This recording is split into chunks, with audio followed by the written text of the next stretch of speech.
Comenzamos entonces con el episodio del día de hoy de Acrítico Fitness Podcast.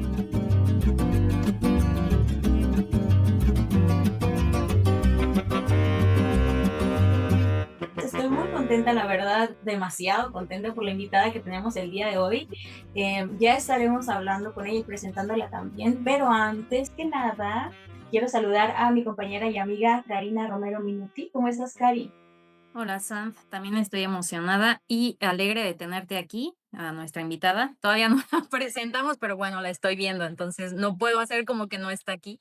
Entonces, muchas gracias por aceptar la invitación. Creo que hoy tendremos una muy, muy padre plática las tres. Bueno, ¿y qué te parece si voy presentando a nuestra invitada? Sí, porque como dices, es imposible ignorarla, aquí está, y Sí. pues la verdad, sí, sí estoy muy contenta. Ella es doctora en Ciencias Sociales por la Universidad de Guadalajara, realizó una estancia postdoctoral desde 2022 en Ciencias Occidente, bajo la asesoría de la doctora María Eugenia de la O.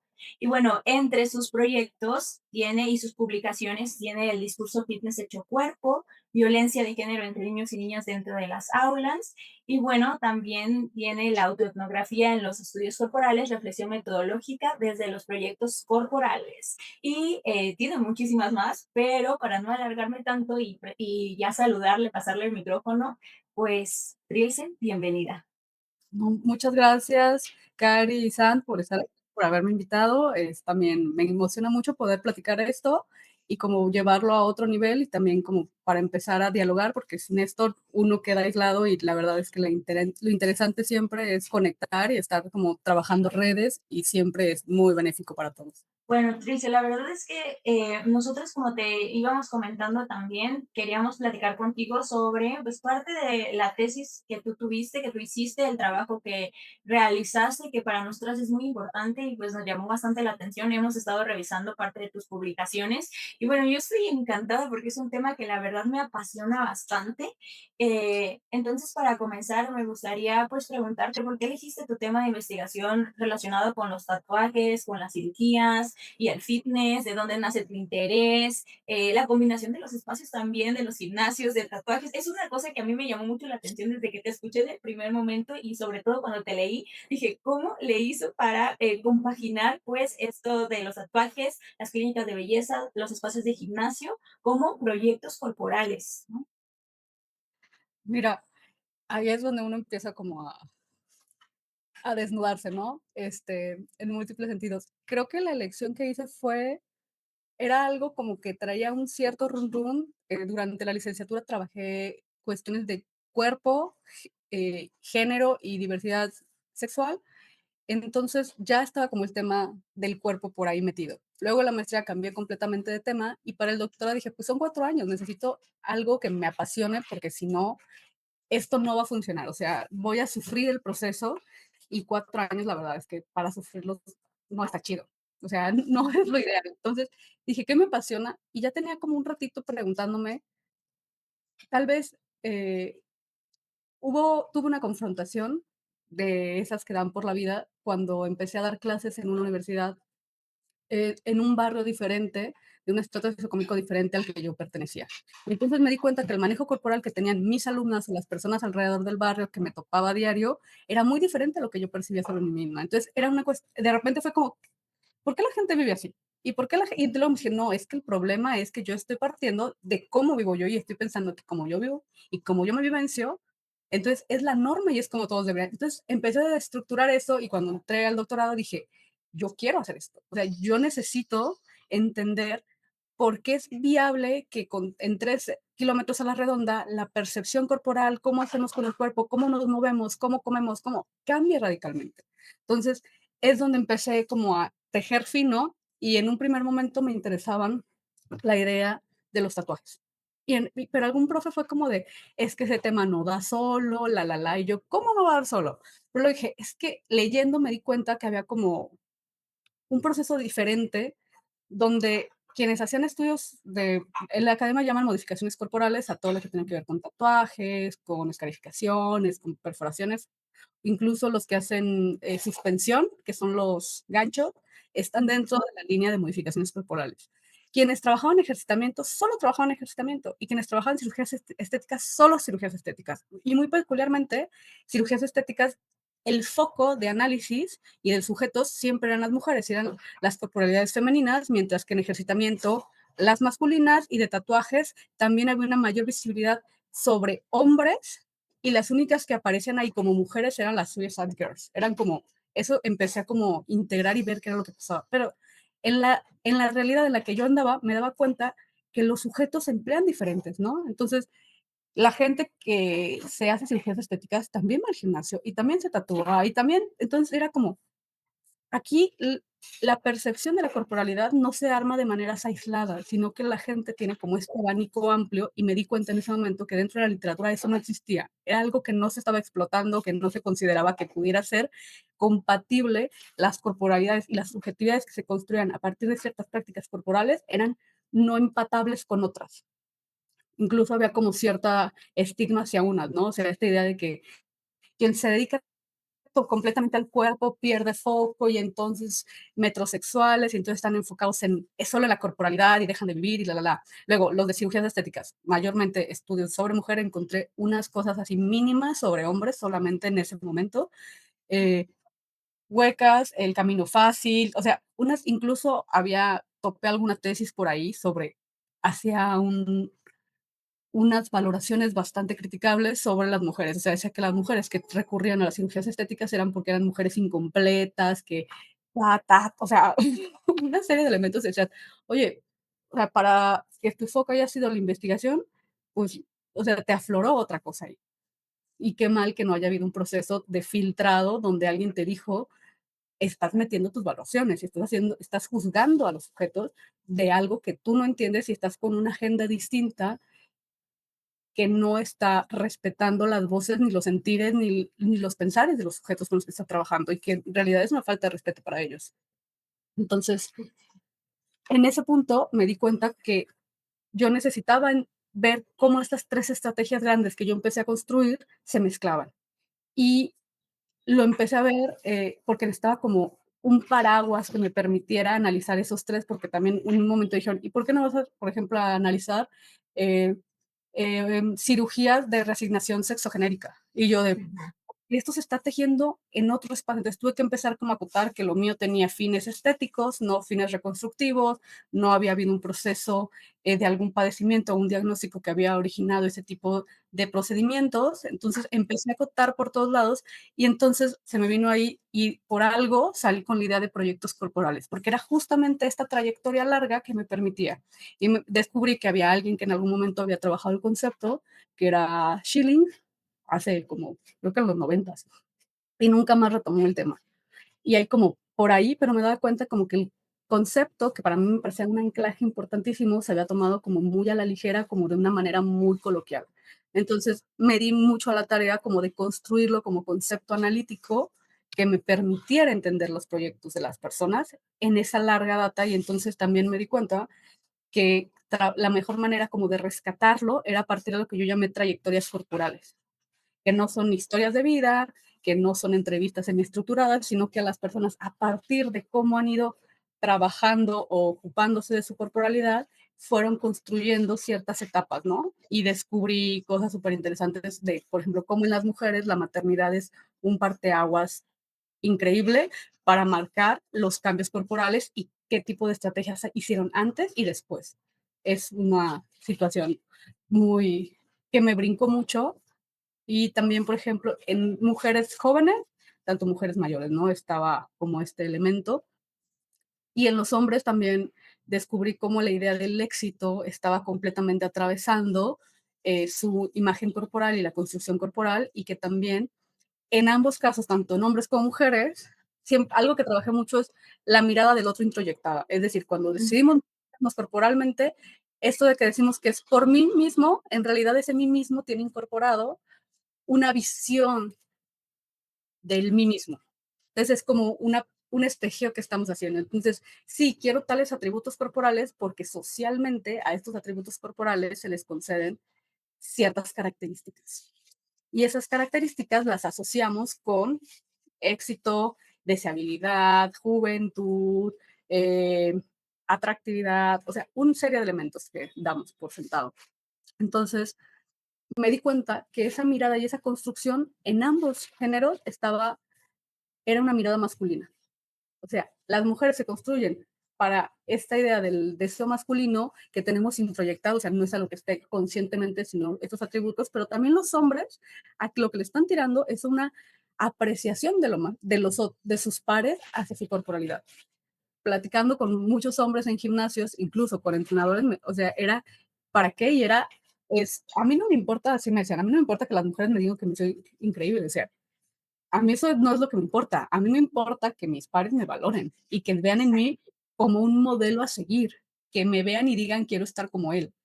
Y eso cambia completamente porque entonces esta construcción del cuerpo está atravesada no solo por la deseabilidad, sino por otro tipo de elementos y características que lo densifican. Entonces, atribuir que las mujeres se ponen implantes de senos o de glúteos porque quieren ser más atractivas, pues está atravesado por muchos elementos que no solamente es el claro que sí, porque así voy a conseguir una mejor pareja o así me van a ver mejor. O sea, tenemos una serie de elementos que van desde lo laboral, ¿no? Había muchas mujeres, era de hasta que bajé de peso, hasta que entrené, hasta que me empezaron a tratar mejor alguien me decía, en los juzgados. Entonces no me pelaban. Yo llegaba y pedía cosas y nadie me pelaba. Empecé a bajar de peso y ya llegaba y ya me volteaban a ver, y ya me atendían, y ya me prestaban lo que yo necesitaba.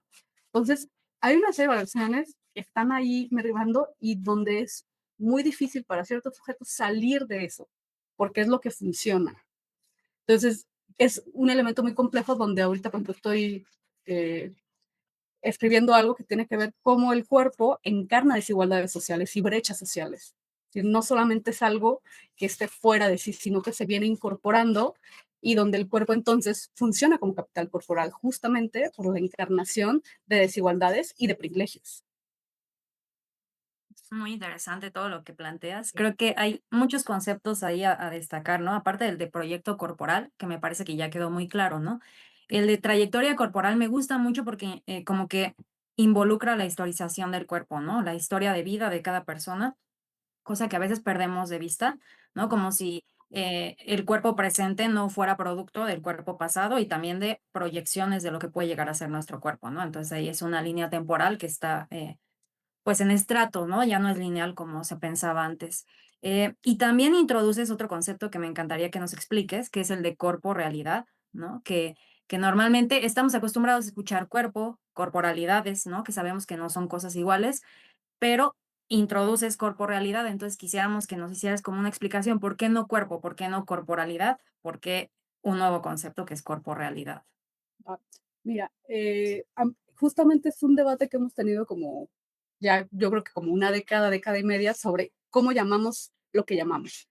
Y justamente dentro de las ciencias sociales se empezó a cuestionar que cuerpo ya no nos decía nada, porque era no sé si era un concepto manoseado por así, pero que hueco, muy hueco, porque tiene como ya un significado tan coloquial que no nos deteníamos a desmembrarlo y que aparte darle densidad no abonaba al debate. Entonces, en las ciencias sociales se concibe el cuerpo como este asiento físico, material del ser, pero que aún así, aunque es un asiento físico y material, está atravesado por la cultura y la concepción del cuerpo mismo, ¿no? O sea, lo que conocemos hoy como ente biológico también es un constructo social donde hace 500 años no es lo mismo que concebimos hoy el cuerpo. La idea de la circulación, de la genética, eso va impactando nuestra concepción del cuerpo, incluso en términos científicos. Ujú. El cuerpo es ese asiento biológico, vamos a ponerlo como en esos términos, pero que siempre está atravesado por la cultura porque es el ente cultural con el que leemos esa materialidad y que cambia a partir de hallazgos científicos o tecnológicos, ¿no? Las pantallas hicieron un cambio radical en cómo concebimos el interior, ¿no? Los rayos X, las tomografías, las resonancias magnéticas, los ecos cambiaron nuestra concepción de la corporalidad de una manera impresionante. Entonces, por ahí va cuerpo. Corporalidad tiene que ver como con la construcción ya más social de esto que se puede hacer con el cuerpo y eso que vivenciamos con el cuerpo. Entonces, tenemos como en diferentes niveles, ¿no? El asiento, biológico, luego tenemos una construcción ya más social sobre el cuerpo y que también responde a un proceso histórico-social muy particulares. Y, por ejemplo, en ese caso podríamos pensar, las corporalidades pueden ser, por ejemplo, cuando en ciertas culturas las mujeres menstruantes no son concebidas como agentes peligrosos o contaminantes para otros seres. Esa es una corporalidad femenina que se construye en un cierto contexto, ¿sí? O las mujeres embarazadas, ¿sí? O cierto tipo de padecimientos, ¿no? Como se creía, por ejemplo, las personas que padecían lepra en algún momento tenían que ser aislados. Entonces, se le dan unas asignaciones sociales a ciertas corporalidades. Entonces, ahí estamos en ese nivel. Y luego, corporalidad está también ahí en un inter, porque hay otro que es corporeidad. Entonces, Ujú. estamos como en una serie de elementos. Y bueno, corporeidad, que está muy a la par de corporalidad, tiene que ver con la percepción que tiene el sujeto mismo sobre sí. Es decir, ya está el acento biológico, luego tengo el constructo social, que es la corporalidad que está, y entonces lo que el sujeto hace para relacionarse con el sí mismo, su materialidad, es donde se construye la corporeidad y cuando hay un proceso de ida y vuelta, es lo que yo propongo, hay una corporrealidad. Es decir, el sujeto no solamente está como en un espacio pasivo de todas estas marcos referenciales son los que están delimitando cómo me relaciono con el sí mismo, sino cómo esta relación que estoy teniendo con el sí mismo y el exterior termina siendo un bucle conmigo mismo y entonces estoy haciendo adaptaciones del exterior hacia mí mismo y que implica una toma de conciencia sobre la carnalidad, tal cual. Entonces, estoy como trabajando en esos 4 niveles ahora que permiten, creo, que, o sea, a lo mejor desde fuera no es necesario trabajar como en esos muchos niveles porque puede ser muy confuso, pero a lo mejor quienes están trabajando ya en los estudios corporales sirven para detectar procesos particulares de la encarnación del ser, de prácticas corporales muy peculiares, donde abonan como a tejer mucho más fino los procesos y los fenómenos que sean de interés. Sí, y es que yo lo veo de mucho valor también, porque tal como tú lo describes, es lo de la corporealidad eh, excede a la corporeidad, ¿no? Lo mencionaba, la corporeidad como la experiencia total del ser, que integra igualmente la mente o lo mental, lo emocional, pero también lo social, ¿no? Sin embargo, la corporealidad, pues es ese proceso, como bien lo mencionabas, de ida y vuelta, que se va encarnando en diferentes trayectorias y vivencias. Entonces, para mí sí ha sido de bastante valor, sobre todo pues ahora que estoy queriendo investigar sobre todo esto, realmente tu tesis ha sido maravillosa para mí. Y bueno, sobre lo que mencionabas también, o más bien sobre lo que escribías y ya ibas más o menos mencionando el capital corporal, tú decides alejarte del concepto de capital erótico y se me hace, la verdad, muy pertinente las críticas que le haces a este concepto de Catherine Hacking de como algo infértil, ¿no? Pues porque parte de esta falacia de que ya hay equidad entre los géneros, cuando realmente no es así. Sabemos que actualmente todavía hay ciertos privilegios, estereotipos de género, cosas que nos atraviesan, ¿no? Y que abonan a que ciertas personas tengan más capital corporal que otras. Entonces, bueno, si nos podrías explicar un poquito más justo la crítica que le haces a esto de capital erótico y sobre todo, para ti, ¿qué es el capital corporal? Porque, bueno, nosotros estamos familiarizadas en todo esto, pero las personas que nos escuchan, pues tal vez se queden así como, bueno, ¿de qué están hablando estas mujeres? Fíjate, es que sí fue una decisión que tuve que hacer en un momento y sí, el concepto que maneja Hakim de capital erótico es peligroso, es muy peligroso. Ella parte del supuesto justamente de que ya hay equidad entre los géneros, entonces ya no hay necesidad de hacer ninguna pugna, ni porque otros autores dicen, no, es que a ver, y es algo que yo descubrí en mi tesis, las mujeres usan su capital corporal para mitigar desigualdades, para tener accesos a hacer, hacer ascenso social, es un recurso que usan su apariencia para obtener cosas que lo que hacen es mitigar otro tipo de desigualdades estructurales que las atraviesan. Para eso les funciona. Mientras que Hakim dice, no, es que ya hay equidad, entonces esto ya no es un tema. En realidad las mujeres están aprovechando. O sea, dice, me acuerdo que algo que me desencajó mucho al leerla porque tiene varios textos, incluso un libro al respecto que le pidieron que publicara, yo creo que ya está excluida mucho de los círculos de análisis, porque mucha gente se le fue encima, porque proponía algo de que en realidad era una circulación, entonces que el capital erótico era como finito, y entonces los hombres siempre quieren más, y entonces las mujeres son las que controlan eso, porque ellas son las que conceden o no, y entonces ellas están haciendo como, hay, lo llama creo que un déficit sexual, es decir, los hombres tienen más deseo sexual que las mujeres, entonces eso crea un déficit sexual y entonces las mujeres usan a su favor y cuántas relaciones tienen con los hombres para, entonces los tienen subyugados. Y lo peligroso de ese tipo de ideas es que termina, perdón, pero justificando las violaciones. Sí, Porque claro. entonces lo que haces es que el hombre naturalmente también es algo que usa, biológicamente necesita reproducirse más o necesita tener más encuentros sexuales porque está en su naturaleza. Entonces, al decir que las mujeres tienen menos, entonces que ellos violen y transgredan y violenten a las mujeres es algo que es natural para ellos, porque nosotras somos las que no les concedemos eso. Entonces, de cierta manera, lo que hay detrás es una justificación a las violencias sistemáticas contra las mujeres y violencias sexuales. Entonces, es, para mí fue como, yo no puedo comprometerme con esto, yo no puedo enarbolar, yo no puedo usar esto, porque lo que viene detrás es una reproducción de desigualdades y violencias con las que no, o sea, no puedo. Ética y moralmente me parece reprobable estar bajo esa idea. Entonces, por eso me fui por la vía de los capitales corporales, que aparte me embonaba muy bien con Bourdieu, o sea, me funcionaba mucho más, me parecía un concepto mucho más fértil y menos antiético de trabajar en esos términos. Entonces, para mí capital corporal es justamente el recurso que tienen las personas de su apariencia en diferentes niveles y que les permiten meterse con eso en el campo del intercambio. Y entonces, por ejemplo, lo vemos, o sea, en las mujeres lo sexual siempre ha sido como un elemento claro, dado las desigualdades estructurales de otro lado y los techos de cristal y otro tipo de elementos que limitan el acceso a espacios de toma de decisiones y de mayores salarios, o sea, todavía tenemos, ¿no? Las brechas salariales por género siguen estando ahí, se siguen analizando. Entonces, que ellas empleen eso les permiten mitigar las desigualdades estructurales.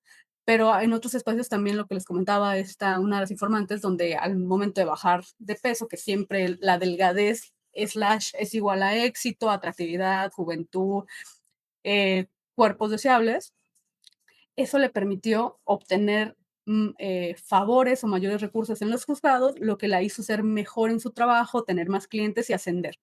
Es decir, no todo es por la vía de lo afectivo sexual, sino también en los espacios laborales también había como un estudio donde las personas decían que había un trato diferenciado el que recibían cuando eran percibidas con sobrepeso a si no eran percibidas con sobrepeso. Entonces, todos estos elementos y algo que me parece que es como muy importante señalar es que al final del día, todas estas ideas sobre lo corporal, lo atractivo, siempre es una concepción eh, antigrasa. Ujú. Siempre es una percepción de antigrasa, pro delgadez, en todos los sentidos. ¿Sí? Sí. O sea, podemos darle muchas vueltas al asunto sobre cuáles son, pero siempre, siempre, o sea, lo que se estigmatiza, lo que se señala, lo que no diría criminaliza, pero se responsabiliza a los sujetos, siempre es de una idea de acumulación de grasa corporal en ciertas áreas del cuerpo. O sea, de una década y media para acá, tal vez, dado ciertos figuras de famosas, artistas de diferente tipo, actores, que vienen con ciertas corporalidades latinoamericanas, que son mucho más voluptuosas, más caderonas, con mucho más glúteo, a como se ha introducido un estereotipo corporal de la deseabilidad como más voluptuoso hacia el tren inferior. Entonces ya estamos pensando en glúteos grandes, piernas torneadas, pero siempre es eso, piernas torneadas, es decir, hay la capacidad de cierto nivel de grasa siempre y cuando eso no se vea como celulitis, no se vea como ta, ta, ta. Sí, o sea, siempre es una concepción antigrasa lo que estamos teniendo en esta idea de lo atractivo corporal y de lo que es el cuerpo trabajado igual a bajo nivel de grasa corporal, ¿sí? Aunque no se explicite tal cual, siempre es lo que está de fondo. Claro, y ahí vemos cómo se entrelazan esos 2 proyectos, ¿no? El proyecto fitness y el proyecto estético, ¿no? Porque para conseguir ese físico al que tú hablas ahorita, que es como el hegemónico o el que vemos en redes, no basta con la parte del fitness, también necesitas de ayudas estéticas, ¿no? De cirugía estética pero también si solamente haces cirugía estética, ¿cómo justificas ese cuerpo? Porque pareciera que todo el tiempo tienes que justificar el cuerpo que tienes, ¿no? Entonces, para eso las ves en el gimnasio, aunque realmente no estén siguiendo como los mandatos del gimnasio hegemónicos también, ¿no? Entonces, todo ahí se ve cómo se entraman esas, pues esos ideales o esos imaginarios de tanto del capital corporal, que me gusta que lo planteas como algo macro, ¿no? Como algo, social, como las corporalidades, que sería como lo micro o más personal, ¿no? Que son puentes que se cruzan ahí. Y algo que también, tratas en tu tesis que me llama mucho la atención es el papel del entrenador, ¿no? En este caso, refiriéndonos al fitness. Y digo del entrenador porque Sand es entrenadora, yo soy entrenadora, y entonces no podía yo, evitar sentir muchas cosas mientras te leía, ¿no? De también cómo se nos ve externamente, pero también yo posicionada como una entrenadora, digamos, no convencional, ¿no? En ese sentido, Atípicas, atípica, atípicas. ¿no? Entonces, claramente yo me siento entre un paso afuera y un paso adentro, ¿no? Pero todo lo que mencionas ahí, yo lo viví, o sea, lo viví con mis compañeros, lo he vivido muchas veces. Entonces, quisiera que nos hablaras un poco de eso, ¿no? De qué descubrimientos tuviste con tu tesis, del papel de los coaches, ¿no? De los entrenadores, tanto como en términos de que ellos en teoría aterrizan, ¿no? O aterrizamos el conocimiento científico, médico, fisiológico, ¿no? Y también cómo en teoría lo encarnamos. Y digo en teoría porque tú también explicas ahí que muchas veces ni los mismos entrenadores en la práctica realizamos esto, ¿no? Entonces ahí, a ver, cuéntanos un poco sobre tu experiencia estudiando esto. Fue eso, la verdad es que me divertí mucho, mucho, con esa parte de la investigación. Bueno, me divertí en todos lados, pero ahí me parecía muy chistoso porque trabajé mayormente con entrenadores hombres, porque en los gimnasios a los que fui, los entrenadores mujeres eran menos, y aunque sí trabajé con ellas, sí, o sea, los grupos que estaban amarrados y que iban diario en bolita, o sea, los veía así en el gimnasio así en bolita, eran hombres. Y aparte con un montón les dije luego, o sea, en broma y broma, porque me tocaba escuchar todas las guarradas que se hacían entre ellos, todas, porque los cotorreaba muy bien, les dije que les debía un trabajo sobre el comportamiento homoerótico entre hombres con musculaturas exacerbadas. Y ya nomás se reían diario, ¿no? Porque, creo que en la tesis por ahí tengo un apartadito sobre eso, sobre cómo es que ellos encarnan tantos elementos asociados con la virilidad y la masculinidad que se pueden dar el lujo de tener prácticas homoeróticas abiertas, gritonas y físicas. Es decir, llegaban y se agarraban las nalgas, se agarraban los huevos, o sea, de ese nivel el show, de que llegaban y se manoseaban entre ellos, se hacían comentarios bastante lascivos. Era claro, están tan seguros de la posición que tienen y de la imagen que proyectan ante sus pares, que nada de esto pone en cuestión su heterosexualidad. O sea, se pueden dar el lujo de hacer todo esto porque están en un lugar privilegiado que nadie llega a cuestionar si son o no la encarnación de la habilidad y la masculinidad. O sea, eso fue algo que descubrí ahí. Tienen ese privilegio. Y luego no solamente me di cuenta que los entrenadores, también los hombres que habían competido, que estaban en procesos de competencia, también se daban ese lujo. Porque evidentemente para nadie había una duda de que ellos eran la encarnación de la masculinidad. Entonces, eso da lisonja para que puedan ellos jugar en esos términos homoeróticos. Eso fue algo que descubrí que me encantó. Y todavía debo ese trabajo. Lo voy a anotar. En algún momento, dices. Que termine los 3 que tengo otro en fila y viene el de las prácticas homoeróticas entre hombres, Ah, este, coach o, entrenados bastante musculosos. O sea, sí eran tipos de competencia y que también le entraban en los mismos términos a la carrilla. Y aparte de manera, o sea, hacían algarabía. Entonces, o sea, los gente que estaba alrededor los volteaba a ver. Entonces, no era solamente su interlocutor parte de la dinámica, sino el chiste era tener público. El sí. chiste era tener público para esto. Entonces, era fabuloso. Yo me divertía mucho con eso. Y durante las entrevistas con ellos, eh, pues descubrí cómo ellos vehiculan estos discursos hegemónicos sobre lo fitness, siempre anclados en la idea de la salud, aunque si ya le haces 2 o 3 preguntitas medio triquis, pues lo que emerge es que es una cuestión estética, porque preguntas: "Oye, pero ¿no se lesionan mucho? Pero, oye, ¿esto qué implica? Oye, pero ta, ta, ta, ¿y cómo vives con esto?", ¿no? Es de hacer 5 comidas al día con suplementación, ta, ta, ta, ta, y empiezas a preguntar: "Oye, pero ¿quién puede pagar esto? Esto implica que ta, ta, ta, ta", y luego descubres que quienes podían y eran sus modelos de: "Es que fulanito puede", y tú: "Sí, güey, fulanito puede porque tiene una empresa, porque el güey trabaja de patrón, porque tiene chef en casa, porque hay quien se carga de los hijos, porque, o sea, él no se ocupa de nada. O sea, su vida es venir a entrenar y luego irse a hacer pendejo a su oficina. Claro, claro que puede darse el lujo porque ni siquiera necesita comer, o sea, él se va o le llevan la comida a su oficina. Entonces, claro que en esos términos es muy fácil. En cambio, me acuerdo que platiqué otra una informante a la que quiero mucho, este, ella, ya adulto mayor, eh, yo a ella la conocí por su nieta. Ay, Dios santo, tengo un perro muy grande que está aquí metiéndose. Sí, se está en el chisme. Ah, La piel, sí, ay, espérense, sí, se metió. Ya, no perdón. te preocupes. Este, ella, yo la conocí porque su nieta daba clases de twerk y no me acuerdo qué otra cosa más. Creo que de twerk era lo que nos daba clases en estudio. Ey, ya bájate de aquí. Échate, échate, estás muy gigante para estar aquí. Ya, ya lo eché.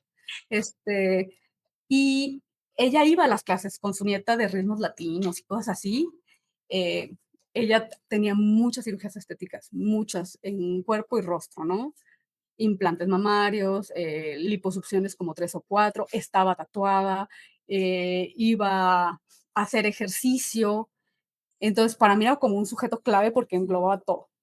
Eh, y ella, resultó que uno de sus hijos, muchos años antes, viviendo todavía con ella, le dio por entrarle al gimnasio. Y que la señora le terminó diciendo: "A la chingada, a la chingada. ¿Tú quieres ser esta madre? Tú te cocinas, tú te lavas tu Claro. pinche ropa y yo no quiero saber nada". Dice: "¿Tú crees?". Llegaba, eran pilas y pilas y pilas de ropa, que ella también, o sea, también tenía quien hacía el aseo en su casa, quien preparaba, pero llegó un momento en el que ella se hartó porque él llegaba y echaba su ropa sudada, sudadísima, con la ropa que iba a entrar a lavar. Entonces, comúnmente caía encima de ella. Entonces, cuando ella se metía a lavar todo, todo apestaba a sudor del hijo. Esa fue como su gota que derramó el vaso y le dijo: "Si tú quieres esto, perfecto, pero aquí ya no se te lava, aquí ya no se te ta, ta, ta", y obviamente el hijo terminó abandonando. Entonces, este tipo de proyectos corporales tan, vamos a decir, comprometidos o que involucran tantas cosas, comúnmente implican que otras personas externas al proyecto tengan que invertir vida para que eso se logre, ¿sí? Quien ya sean las mamás, y comúnmente mujeres. Ujú. O sea, Pues comúnmente son las mujeres las que tienen que dar vida para que los hombres a su alrededor lleguen a generar este tipo de musculaturas. Eso también me parece como muy, muy peculiar sobre quiénes son las que siguen dando vida a este tipo de proyectos, o sea, igual que el mantenimiento de los hogares, el trabajo doméstico no remunerado, invisibilizado, bueno, también en los proyectos corporales de estos muy densos, pues las mujeres siguen haciendo trabajo invisible.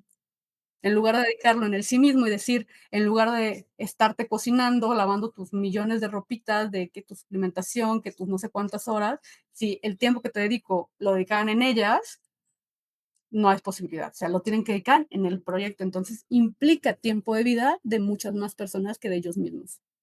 Eso también está otra sí, deuda ahí de sí, que y lo vemos también en esta parte del trabajo reproductivo, ¿no? O sea, cómo es que se hace referencia a este conjunto de tareas o de labores no remuneradas que históricamente han sido asignadas para las mujeres o por las mujeres o que lo tienen que hacer las mujeres, ¿no? Y es algo que también decía Miranda Mora sobre esto del trabajo reproductivo, cómo es que no es una actividad natural y tampoco neutra, sino más bien es algo que sostiene al capital, ¿no? Y en este caso me ayuda mucho a hilarlo con esta parte que platicábamos nosotras en la reunión que tuvimos hace un par de días, unos días, sobre la meritocracia corporal que me mencionabas. Creo que es algo fundamental a tomar en cuenta también o hacerle crítica, porque para mí esto del yo tengo todo construido porque yo puedo, porque yo quiero, porque yo lo hice, porque es mi voluntad, porque me lo merezco, ¿no? Por eso es que tengo el cuerpo que trabajo. Creo que invisibiliza o deja de lado todo este trabajo reproductivo que va más allá de, va más allá simplemente de tener hijos, ¿no? Para ponerlo en palabras más coloquiales, sino es todo este conjunto de labores que se hacen para sostener algo, en este caso para sostener el cuerpo. La persona, el hombre, por ejemplo, necesita comer, necesita tener sus lunches, necesita, y de alguna u otra forma hay un sistema que mantiene esto, ¿no? Entonces hay que tomarlo en cuenta que hay más allá que simplemente mi propio capital corporal lo tengo porque es mi proyecto y porque depende solo de mí. Hay mucho más atrás, ¿no? Entonces, en tu investigación también vas detectando estos mandatos estéticos que hice y me parecían de mucho valor porque mencionabas que hay una búsqueda constante de un fenotipo eurocéntrico, ¿no? ¿Cómo es que se valoran diferentes características? Por ejemplo, el tono de piel, el color de ojos o la delgadez, ¿no? El tipo de cuerpo igualmente. Y este cuerpo trabajado, aunque es un cuerpo que se va construyendo, sí tiene ciertos mandatos de magrez, decías tú, ¿no?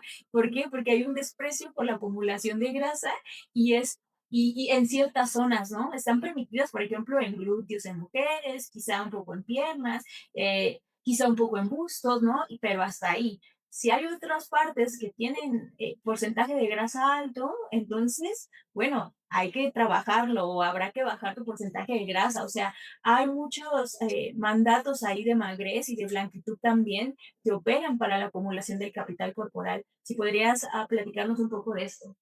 Claro, justamente este mandato en las mujeres es mucho más evidente que tiene que ver justo la magrez, la juventud también es uno. Entonces, hay muchísimos procedimientos que se hacen, cosméticos o estéticos en rostro, ¿no? Botox, ácidos hialurónicos, ahorita hay Sculptras, o sea, cada semana sale algo nuevo que te puedes inyectar en la cara, incluso ya venden vacunas antiedad. Ya hay aquí vacunas antiedad. Y entonces son una serie de complejos que y aparte te lo justifican muy bien, es que el NAD es algo que tu cuerpo produce, pero entonces la energía, y entonces si tú te inyectas una vez a la semana durante 2 meses, vas a tener una mejor tus células van a estar mejor, y entonces eso va a repercutir en tu apariencia completa. Y entonces las venden como vacunas antiedad, tal cual. Eh, eh, ¿Cómo ya? Había uno que me daba mucha risa, ozono. Les hacen ajá, que te ponen lo vamos a dejar en esos términos. Entonces, y hay mucha gente muy adepta a este tipo de procedimientos. ¿Por qué? Porque la idea de la magrez es, y hay gente que prefiere vivir en déficit calórico eterno, viviendo de 2 frutas y media tostada con requesón al día, por cuestiones de que acumular grasa está satanizado. Y es algo que se asume como malo para la salud, como falta de voluntad, como falta de cuidado personal y que luego termina impactando en la concepción completa que se tiene de las personas, ¿no? A mí en algún momento, o sea, entre entrenadores justo me decían, es que si una persona está gorda, es porque no se quiere a sí mismo y aparte no tiene disciplina. Entonces es un mal trabajador, es una persona que no tiene presentación y entonces yo no quiero trabajar con alguien gordo porque sé que si no se cuida a sí mismo, entonces no va a cuidar nada a su alrededor. Entonces dices, ah, caray, o sea, ¿cómo brincamos Ujú. una situación que en sí no es un padecimiento, que no es algo malo, acumular grasa no es algo malo, o sea, nunca, y lo estás asociando ya con características laborales de los sujetos solamente por algo que tú concibes en tu mente sobre lo que tiene que ser una corporalidad adecuada o ideal o benéfica. Entonces, ese tipo de elementos siempre me brincaron, ¿no? Cómo hay una satanización, una criminalización de la acumulación de grasa que puede estar, o sea, atravesada por muchas cuestiones, ¿no? Por ejemplo, pensemos ahorita en este boom o que lo vemos más en redes, en Instagram particularmente, de estas mujeres, o sea, que van documentando su embarazo para luego decir que en 2 semanas después de parir ya se les fue la panza, que ya su nivel de grasa corporal está súper bajo. Y hay muchísimos casos, ¿no? Que justamente es la documentación del embarazo para poder decir y siguen entrenando y siguen diciendo, yo de 40 semanas sigo aquí haciendo peso muerto y porque un mes después de parir no se nota que yo tuve un hijo. Entonces, ahí hay un reproche hacia incluso la maternidad, al vivir el cuerpo. O sea, la maternidad es un cambio completo del cuerpo de la mujer, hormonalmente, físicamente, mental. O sea, hay una adaptación completa al nuevo proceso de cuidados. Y entonces ya ni siquiera se permite que la cuarentena sea ese proceso de adaptación, o sea, ya te están jodiendo que 3 días después de parir tienes que empezar a hacer ejercicio. Entonces, ya ni siquiera ese permitir es sí, que las mujeres se sigan reproduciendo, sí, que sigan teniendo hijos, pero cuidadito y se descuiden, cuidadito y no vuelvan a ser delgadas en un tiempo récord y parecen carreritas, ¿no? O sea, cada vez es, al principio eran 3 meses después, 2 meses y medio, ahorita hay gente que está al mes ya diciendo a mí no se me nota nada y con foto del bebé cargando y entonces, ¿qué es esto? Es una recriminación para aquellas mujeres que no pueden entrar en esas dinámicas, que su preocupación no es volver a ser delgadas, es volver a trabajar, es poderse hacer cargo, si tienen más hijos, de esos otros hijos. Entonces, creo que este mandato estético atraviesa no solamente en términos estéticos, sino también subjetividades y termina pisoteando vivencias diferentes corporales, tal cual. Y como recriminándolas, invisibilizándolas, incluso reprochándoles, ¿no? Es por, si ella pudo, ¿por qué tú no puedes? Esa es una frase típica en fitness, ¿no? Si fulanito puede, tú también puedes, porque es una cuestión de voluntad y tú, no, o sea, fulanito tiene otras condiciones de vida que yo no tengo. No, entonces no puedes estar tratando de medir mi éxito o mi avance en función de lo que otro está logrando o no está logrando con otras condiciones de vida.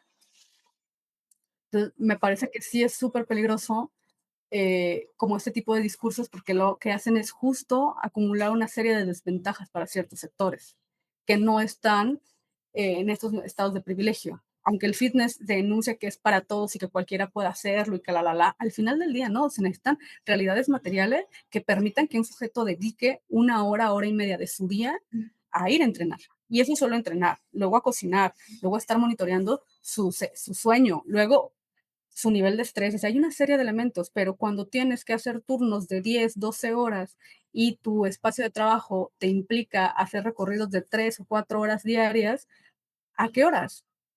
Y aparte tienes familia que hacer cargo, entonces eso es en detrimento, o sea, la gente no tiene espacio. Y me parece que también es una crítica muy válida hacerle, por ejemplo, a INEGI, que tiene un módulo de práctica, el MOPRADEF, un módulo de práctica deportiva, y su metodología está bastante cuestionable, ¿no? Solo considera práctica deportiva aquella que se realiza en tiempo de ocio y en urbes.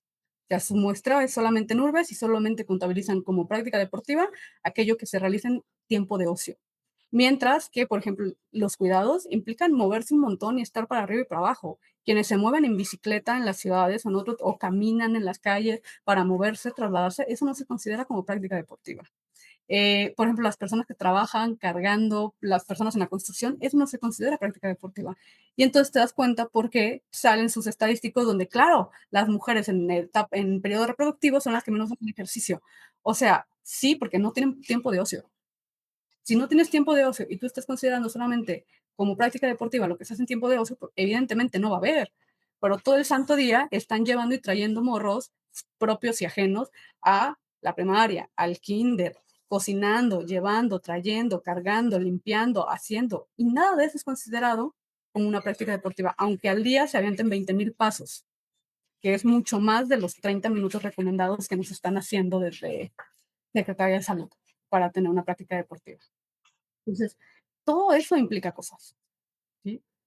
Y lo que termina estigmatizando y lo que termina todo esto evidenciando es que el discurso fitness, que es para todos, pues en realidad hay marcadores de clase y de estatus económico debajo de ello y que limita, pero claro que eso no se puede decir porque entonces es elitista. Y eso va en contra de la misma idea de que cualquiera puede hacerlo y es para todos y modificar tu apariencia o perder grasa es cuestión de voluntad, como si fuera lo único que estuviera de fondo. Y justo en alguna parte de tu tesis me parece que lo dices tal cual, como que los proyectos corporales estéticos son intrínsecamente gordofóbicos y clasistas, ¿no? Que de alguna manera es todo esto que vienes explicando detalladamente. Pero bueno, esto a mí me dejó reflexionando mucho, la verdad, ¿no? Porque me quedo pensando en si existe alguna manera, y esta es una pregunta también para ti, de vivir este tipo de proyectos corporales físicos, no sé si estéticos, pero físicos, ¿no? De modificación corporal, que difícilmente se pueden separar de lo estético, de otra manera, que no sea consumista o pensando siempre en capital corporal, sino como de una manera más de conexión con el cuerpo, todas estas conversaciones que tenemos dentro de este mundo, ¿no? De cómo transformar esta manera en la que se ha venido viviendo el fitness a una manera como más conectada con el cuerpo, más saludable, menos consumista, etcétera, etcétera. Entonces, pues es una pregunta que tenemos para ti, ¿no? Si crees que está intrínsecamente vinculado al fitness, vivirlo de esa forma, o si se puede resignificar o se pueden generar resistencias dentro del fitness, o no sé cómo llamarlo, pues, pero que se pueda vivir de otra manera. Yo considero que sí, que hay varios como casos que se están dando. Por ejemplo, hay una entrenadora anti-fitness, Nori, en redes, y ella sí está como mucho en esa línea como de re redefiniendo los fitness, no en términos de ganancias y pérdidas, sino en términos de movilidad, de qué es lo que tú quieres hacer con tu cuerpo, qué es lo que quieres lograr. Y entonces mucha gente que se le acerca justamente están en esa línea donde no quiero tener que estar en eso, incluso hay gente que dice: "Yo no quiero tener que estar yendo al gimnasio", entonces se les diseñan rutinas con lo que tienen y mucho con su estilo de vida, que les permitan generar. Entonces, sí considero que hay ahorita se están generando como muchas ventanas a esta idea como más estricta de los fitness, que a lo mejor desde el discurso hegemónico de los fitness, eso ya no califica, ¿no? Como fitness. Ajá, O claro. simplemente ya no, porque no están cumpliendo con el mandato, de magrez, de consumo de mil y equis productos, de traer la ropa de marca, de traer el último set de Gymshark, o sea, todo eso, o la proteína de moda, X o Y.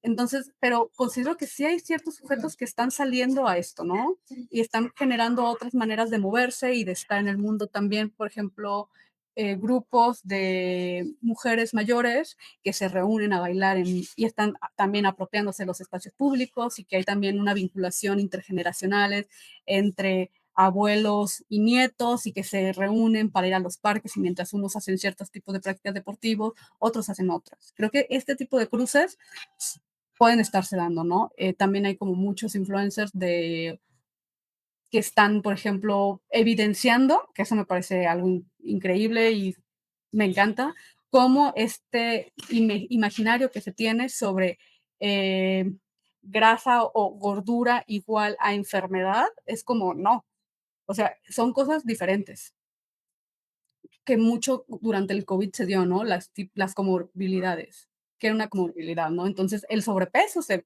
estaba dando. Entonces decían, a ver, es que, y luego les achacan, es que si tienes sobrepeso vas a tener hipertensión, diabetes, y les empiezan a sacar la lista, y entonces dicen, a ver, también hay gente delgada que las tiene. Entonces, este no es el elemento central para determinar que voy a tener estos padecimientos, ¿no? Y entonces hay una serie de sujetos que están como muy en esa línea de la grasa que acumula mi cuerpo no está vinculada con mi salud, ni con porque tú me puedes ver la grasa, pero tú no estás viendo mis estudios, no estás viendo qué trae mi sangre, qué hay en mi orina, ¿no? Entonces no puedes asumir que un sobrepeso es igual a cierto tipo de enfermedades. Entonces creo que por ahí también hay una línea donde están manejando otro tipo de ejercicios también. Por ejemplo, creo que muchos están en la onda del yoga, que también es algo que ha sido muy blanqueado sobre cómo el yoga entonces tiene que ser practicado por mujeres delgadas, muy, muy delgadas, o los pilates, ¿no?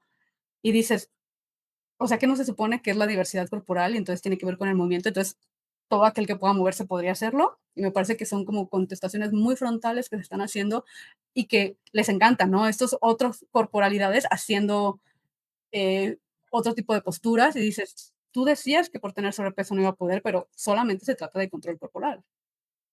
Sí creo que se están dando otro tipo de espacios y otro tipo de salidas a la idea de los fitness hegemónico. Creo que hay otro tipo de fitness que se están construyendo y que es importante estarle siguiendo como la pista para ver qué están haciendo. Y afortunadamente es así, porque en el imaginario colectivo parece que está muy bien estructurado, definido, entre comillas, qué es ser fit, qué no es ser fit, qué es ser saludable, qué no es ser saludable, ¿no? Como si estas nociones se encarnaran, pues, en las personas que tenemos que seguir, ¿no? O los cuerpos que tenemos que desear o que son deseables, ¿no?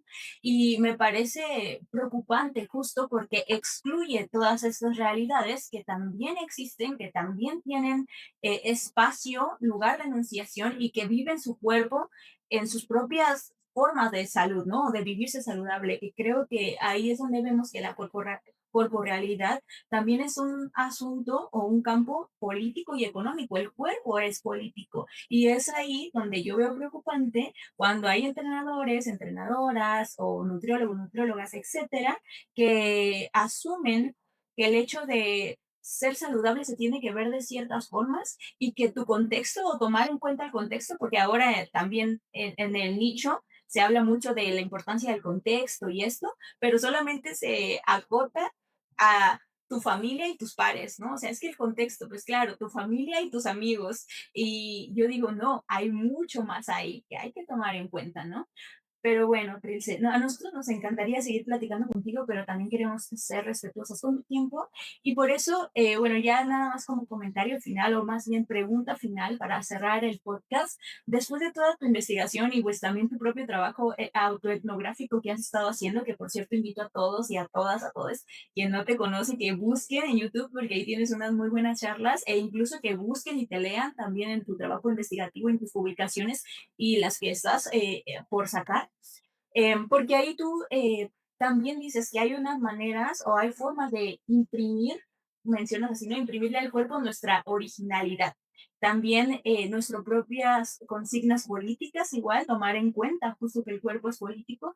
Y también invitas a escucharnos, ¿no? Y que a tomar en cuenta que estamos inmersos en ese mundo, inmersos en ese mundo. Entonces, ¿qué consejo podrías tú darnos para las personas que nos escuchan, que están metidas en este mundillo fitness? Ay, qué difícil. El primer punto sería ser cordiales con uno mismo.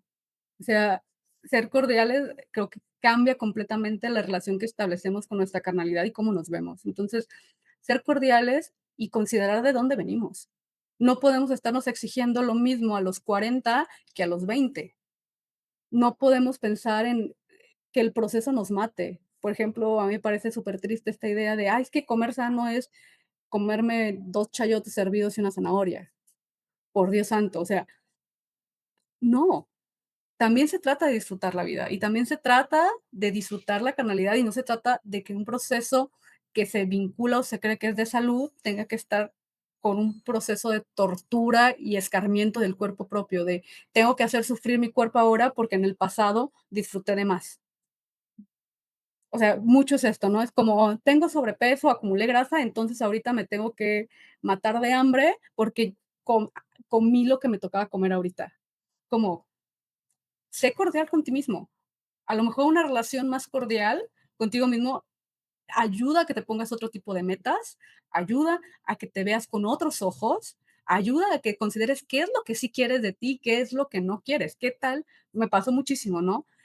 Estos ideales que se ponían es como, oye, pero a ti te funciona eso, o sea, ¿por qué quieres eso? Ah, es que fulanita dice, y es que a los hombres así les gusta, y es que perenganito, que no sé qué, y dices, pero tú qué quieres hacer con tu cuerpo?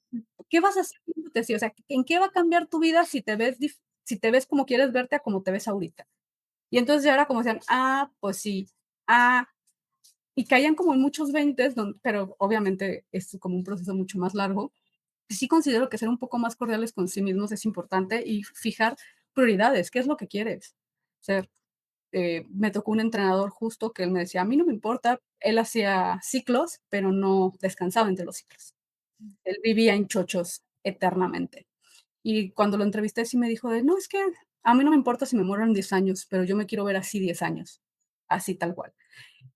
Luego resultó que él, incluso antes de estudiar, eh, ¿cómo se Cultura llama? física. Cultura física, él ya tenía un padecimiento en los riñones. O sea, él ya tenía un problema en los riñones. Y aún así, decidió chochear durante no sé cuántos años, muchos años, al punto que tuvo falla en los riñones. Ya falla renal, estaba en diálisis, y entonces cuando yo lo entrevisté y él me dijo eso, me pareció como muy rudo. Yo me quiero, así de, si yo me muero en 10 años no hay problema. Y yo como, ¿qué no tienes una niña de 3? O sea, como de, ¿qué no acabas de ser papá? Y él, pero, o sea, yo no lo cuestioné, pero yo lo escuché y fue como, ah, ok. Y me pareció como muy impactante sus palabras, teniendo yo el contexto de casado con una niña de 3 años. Luego me enteré de esto, dije, ah, cabrón, ¿cómo? O sea, cuando él me dijo eso, yo prefiero morirme en 10 años, no era algo como hipotético. O sea, él sabía que ya tenía un padecimiento renal. Él sabía que tenía ese historial y que lo que estaba haciendo para chochearse estaba teniendo implicaciones directas en su cuerpo. Entonces, lo que me dijo cobró una dimensión mucho más compleja que me sentó un poco, ¿no? Fue como, o sea, ¿es en serio que la gente se juega tanto por esto? O sea, al punto de jugarse la vida en estos términos. Entonces, siempre, o sea, después de eso es como la cordialidad con el sí mismo, o sea, sé considerado y el, el viaje también tiene que ser grato. No puedes torturarte para llegar a una cierta corporalidad, vas a llegar ahí y siempre vas a querer más. Entonces, vas a vivir torturando tu cuerpo hasta que la vida te dé. Entonces, ese puede ser por ahí mi consejo, ¿no? Que busquen qué sí es lo que quieren, qué sí son sus metas y que avancen en ello sin sacrificar la vida o el gozo o el disfrute. No puedes, es muy complicado vivir no solamente para la idea de las familias, o sea, no solo para el sujeto, sino para las familias, vivir en estas dinámicas ultra fitness, donde me acuerdo que varios me decían, es que las reuniones familiares son un pedo. Yo llego con mi plato, con mi topper de pollo a la plancha. Mientras hay pozole, hay tamales, hay fiestas, o sea, yo llego con eso. No tomo alcohol, no tomo refrescos, siempre tengo que llevar mi agua natural. Entonces, también en México y en muchos lados, la comida es un espacio de divertimento y es un espacio de conexión con los otros y de reconstrucción de los lazos sociales. Entonces, que tú no compartas la comida te termina excluyendo de ciertas dinámicas. Compartir comida es básico.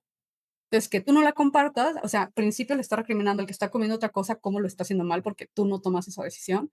Y por otro lado, estás excluyéndote de otro tipo de prácticas. Entonces, no es una manera sana de vivir. Y cuando platicaba con las familias, también platiqué con familias de estos sujetos que entrenaban muchísimo, las esposas estaban hartas, hartas, hartas, hartas de tener que cocinar 7 veces al día, de que los tipos se las pasaban la mitad del día comiendo y la otra mitad en el baño. O sea, de ese nivel, o sea, la vida de esos sujetos era gimnasio, comer, baño.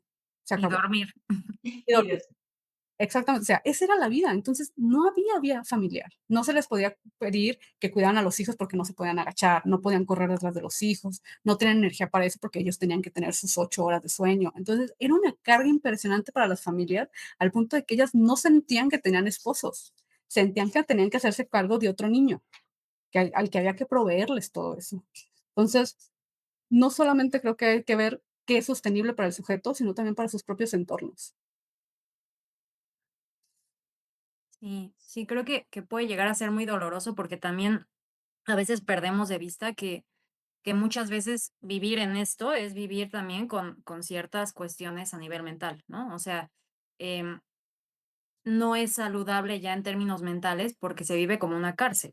Aunque tú creas que estás siendo autónomo y libre, estás adentro de una cárcel que ni siquiera te das cuenta. ¿Cómo vas a tomar decisiones así, no? Es difícil. Puedes decir, o sea, esto que contaba la anécdota del entrenador, no es que él no quisiera, no es que él no quisiera vivir más tiempo, es que no se imagina así porque está en esa cárcel en donde no puede pensar en otra cosa, ¿no? Entonces, pues sí, es doloroso y como dices, la compasión también, ¿no? O la cordialidad, como lo nombraste tú, me parece que es fundamental con nosotros y con los demás, ¿no? También tener cuidado con nuestros comentarios y esas cosas que luego soltamos muy a la ligera, ¿no? Bien. Pero bueno, Trilce, pues muchas gracias. Esta conversación estuvo muy buena. Creo que quedan muchísimas cosas ahí que Ay, rescatar. Ojalá después podamos tener una nueva charla con nuevas investigaciones que tengas también. Si sacas esto de los coaches, estaría también divertido de ver, de escuchar. Pero bueno, te agradecemos mucho, mucho que estuvieras con nosotras hoy. No, pues muchas gracias a ustedes por la invitación, me encantó y claro que sí, podemos coordinar una segunda charla y sí, deben salir algunas cosas pronto sobre tatuajes, van a salir cosas y otras sobre fitness, entonces claro que sí podemos coordinarnos para platicar sin problema, chicas. Muchas gracias por la invitación.